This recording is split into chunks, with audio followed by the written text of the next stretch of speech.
You think the internet is everywhere? You open an app, a page loads, and life keeps moving. It feels weightless, invisible, almost permanent. But what if most of what you do online runs through one place, one system you never chose, one company you never consciously trusted? Every payment, every message, every government portal and hospital system you assume just works. They don't float in the cloud. They sit inside someone else's machines. And if those machines slow down, your digital life doesn't glitch. It freezes. You believe the internet is decentralized? But the uncomfortable truth is this: much of it stands on a single backbone. So who controls the system your entire digital life depends on? Amazon is known for shopping. Boxes at your door. One-click convenience. Endless choice. But Amazon's most powerful business doesn't sell you products.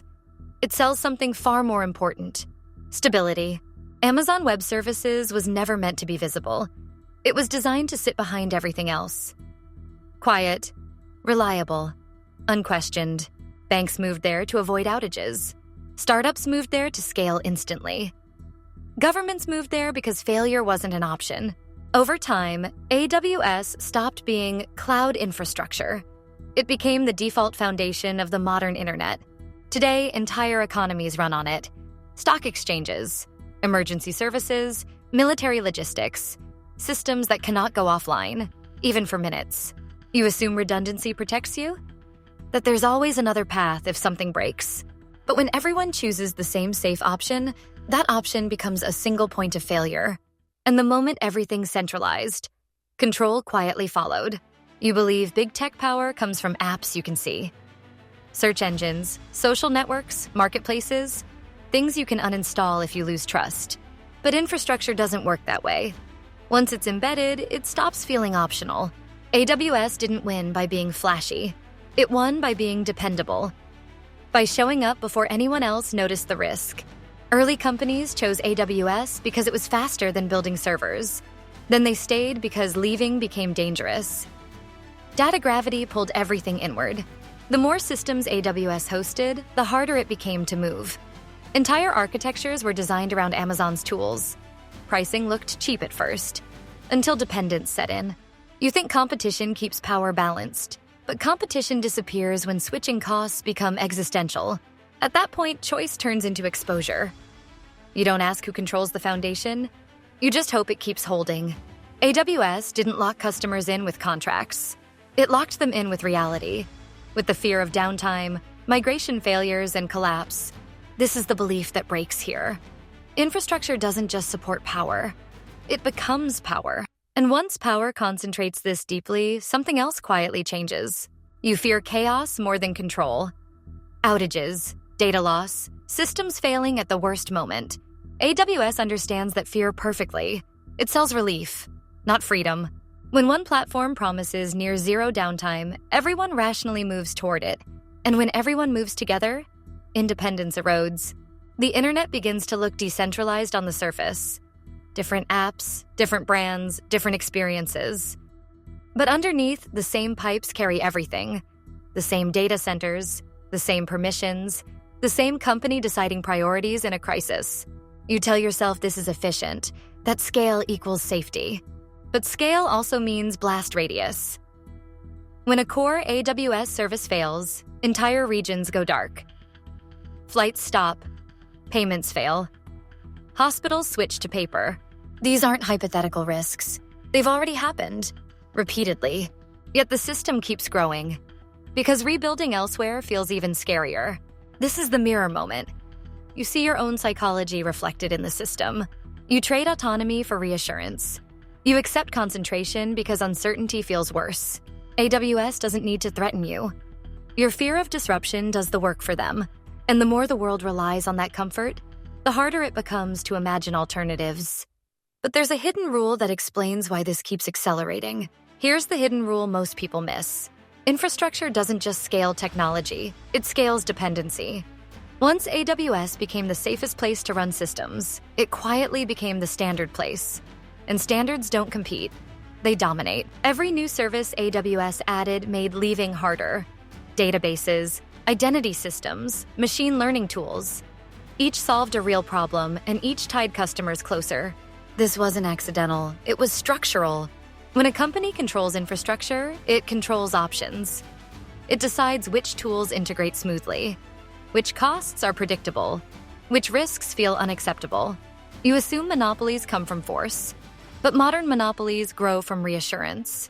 AWS didn't scare the world into dependence. It calmed it there. During crises, this advantage compounds. When demand spikes or systems fail, AWS allocates capacity, prioritizes regions, and sets the recovery order. That means power without headlines, influence without votes, control without confrontation. The turning point isn't when AWS got big. It's when everyone stopped imagining life without it.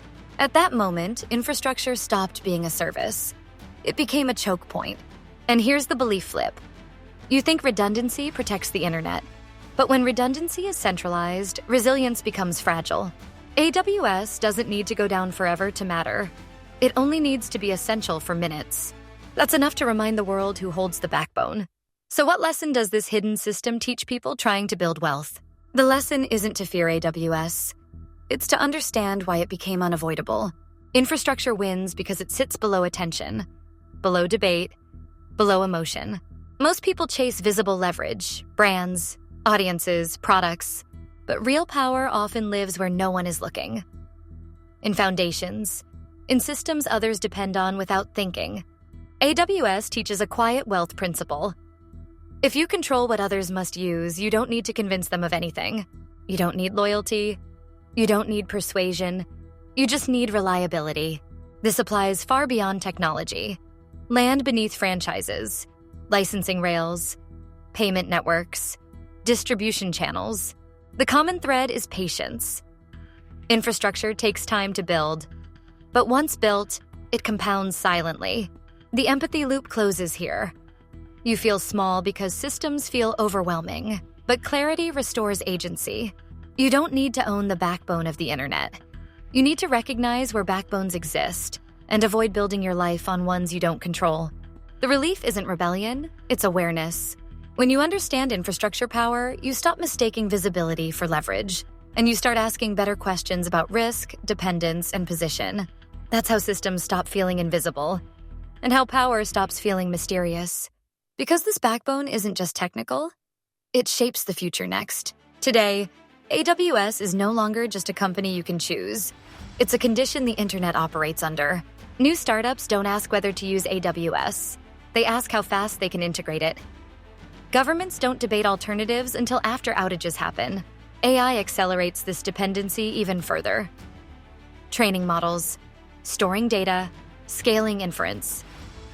All of it demands infrastructure few players can provide, so the future concentrates by default. Not because people want control, but because they want certainty.